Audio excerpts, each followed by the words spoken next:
ছাত্ৰ-ছাত্ৰীসকল আমি ইতিমধ্যে আয়তীয় ঘনকৰ বিষয়ে আলোচনা কৰিলো হয় নহয় বাৰু আজি আমি ঘনকৰ বিষয়ে আলোচনা কৰিম ঘনক মানে যিবিলাক বাকচাকৃতি বস্তুৰ দিক প্ৰস্থ আৰু উচ্চতা সমান থাকে ঠিক আছে তোমালোকে প্ৰশ্নটো মন কৰা এটা ঘনকৰ বাহুৰ দিক 11 সেন্টিমিটাৰ হলে ঘনকটোৰ আয়তন উলিওৱা ঘনকটো ধৰি লোৱা বাকচাকৃতি যাৰ দিক প্ৰস্থ আৰু উচ্চতা সমান ঠিক এনেকুৱা ধৰণৰ হয় মানে ধৰা এইটো দিকটো হ'ব 11 সেন্টিমিটাৰ এইটো প্ৰস্থ 11 সেন্টিমিটাৰ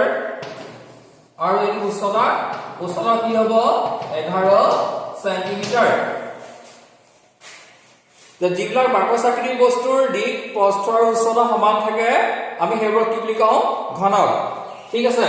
এতিয়া এই ঘনকটোৰ বাহুৰ দিক দিছে 11 সেন্টিমিটাৰ আমি আয়তন নিৰ্ণয় কৰিব লাগে এতিয়া চোৱা যদি আয়তীয় ঘনক হয়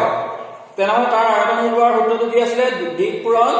প্ৰস্থ পূৰণ উচ্চতা আৰু ঘনকৰ ক্ষেত্ৰত কি হ'ব দিক পূৰণ দিক গতিকে তোমালোকে চাই থাকা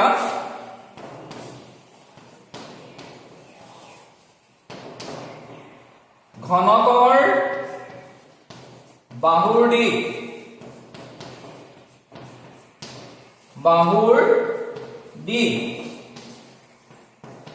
11 সেন্টিমিটাৰ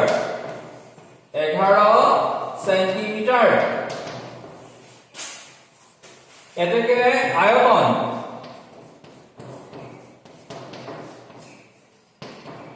কি আছিল দিক পূৰণ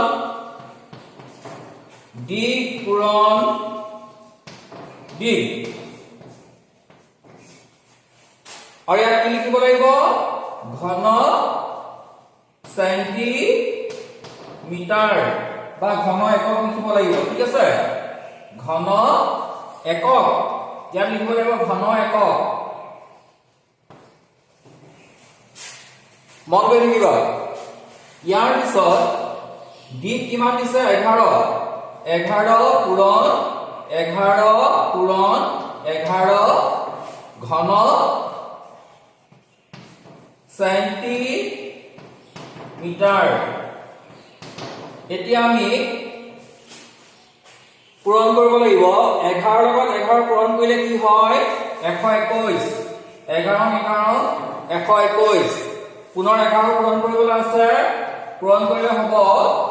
1 গুণ 1 2 গুণ 2 পুনৰ 1 গুণ 1 1 গুণ 1 2 গুণ 2 1 গুণ 1 কিমান হ'ব 1331 হয়নে কিমান পাইছো আমি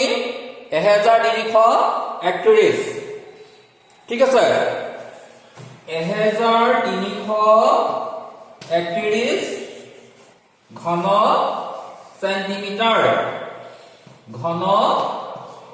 সেন্টিমিটাৰ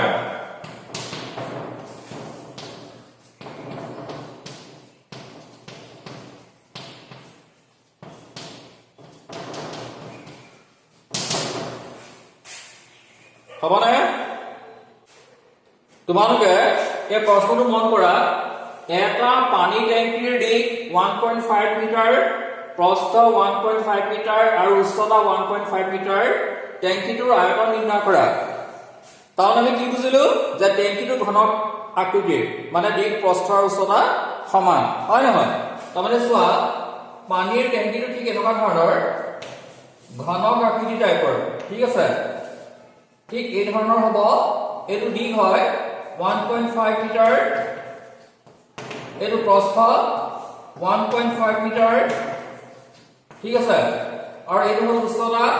উচ্চতা 1.5 মিটাৰ ঠিক আছে আৰু এনেকুৱা ধৰণৰ ঘনক আকৃতিৰ ঘনফল বাকচাকৃতিৰ বস্তুবিলাকৰ ঘনফলৰ সূত্ৰটো কি আছিলে দিক পূৰণ দিক ঠিক আছে এই মাত্ৰ মই দেখুৱাই দিয়া আগতে কৰিব লাগিব গতিকে তোমালোকে এটা কাম কৰিবা ইয়াত লিখিবা পানীৰ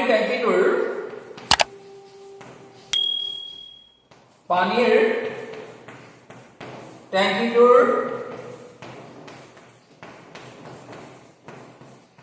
দিক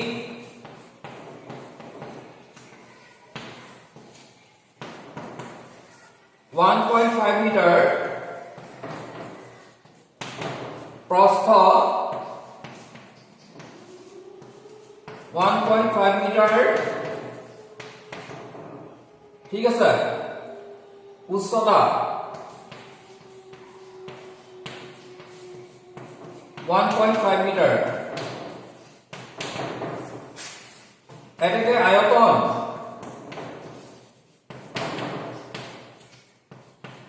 কি হ'ব দিক পূৰণ প্ৰস্থ পূৰণ উচ্চতা ঘন একক তোমালোকে এটা কথা মন কৰা মই ইয়াত যদিও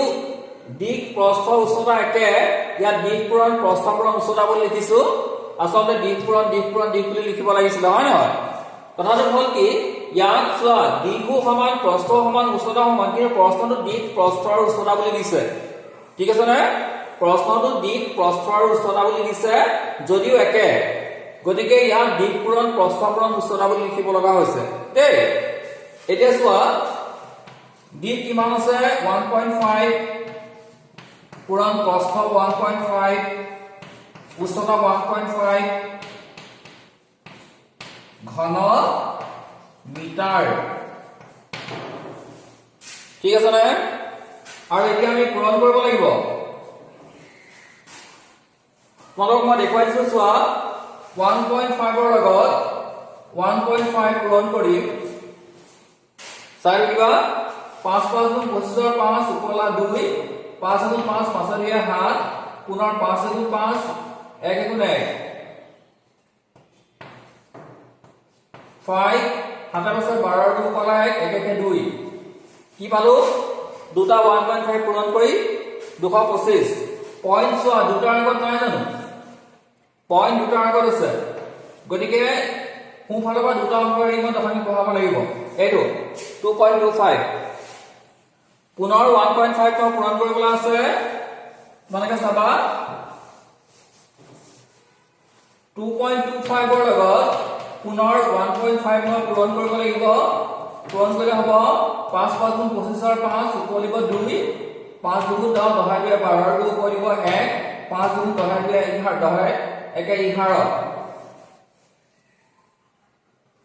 5 গুণ 5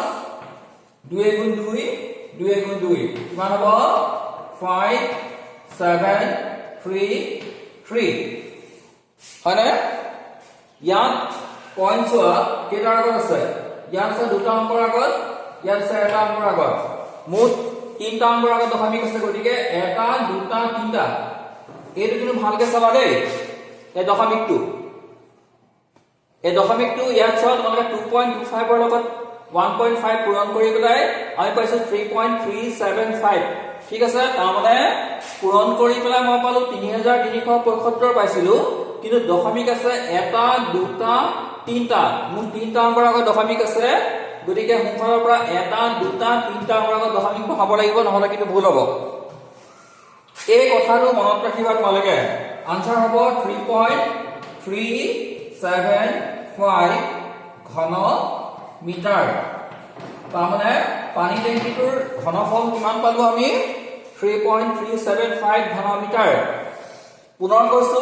1.5 ৰ লগত 1.5 পূৰণ কৰি মই পালো 2.25 হয়নে এই 2.25 টো পোৱা গ'ল 1.5 into 1.5 এই দুটা পূৰণ কৰি তাৰ পিছত এই পূৰণফলৰ লগত পুনৰ এই 1.5 টো পূৰণ কৰিলো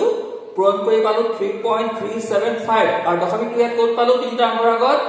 এটা দুটা তিনটা গতিকে 1 2 3 এই দশমিকটো নবহালে কিন্তু অংকটো ভুল হ'ব ঠিক আছে তোমালোকে ঠিক এনেকুৱাকৈ কৰিব লাগিব দেই